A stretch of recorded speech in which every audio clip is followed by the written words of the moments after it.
રાજકોટની ભાગોળે દીપડો આંટાફેરા મારી રહ્યો હોવાની માહિતી સામે આવ્યા બાદ વન વિભાગ દ્વારા કાર્યવાહી કરવામાં આવી હતી. જોકે 3 દિવસની તપાસમાં દીપડાની હિલચાલની કોઈ માહિતી ન મળતા વન વિભાગે રાહતનો શ્વાસ લીધો. વન વિભાગની અનેક ટીમોની તપાસ બાદ પણ દીપડાની કોઈ ભાળ ન મળતા દીપડો પોતાના જૂના વિસ્તારમાં પરત ચાલ્યા ગયાનું અનુમાન લગાવવામાં આવી રહ્યું છે. આમ છતાં વન વિભાગે સાવચેતીના ભાગરૂપે તપાસ ચાલુ રાખી છે. વન વિભાગની 6 ટીમો દ્વારા વિવિધ વિસ્તારોમાં તપાસ કરવામાં આવી રહી છે. સંવાદદાતા શનિ મૈયર જોડાયા છે ફોનલાઈન પર. શનિ, રાજકોટ શહેરની ભાગોળમાં દીપડો આંટાફેરા મારે છે. લોકોમાં ખૂબ ભય હતો, પરંતુ વન વિભાગની ટીમ દ્વારા જ્યારે તપાસ કરવામાં આવી તો દીપડો ગાયબ હોવાની જાણકારી મળી રહી છે.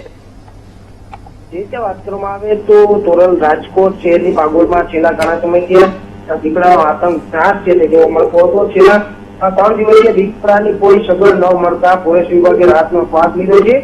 દીપડો તેના મૂળ વિસ્તારમાં ગઈ હોવાની આશંકા વર્તાઈ રહી છે, પરંતુ ફોરેસ્ટ વિભાગ રાખવામાં સહયોગી ટીમો મહેનત રાખવામાં આવી છે. ખેડૂતોને ગ્રામજનોને પણ આવશ્યક રહેવા અપીલ કરવામાં આવી છે.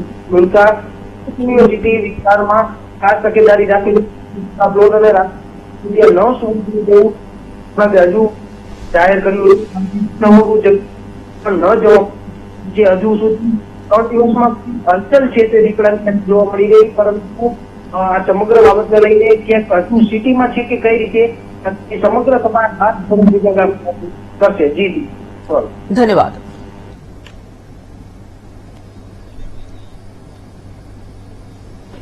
અને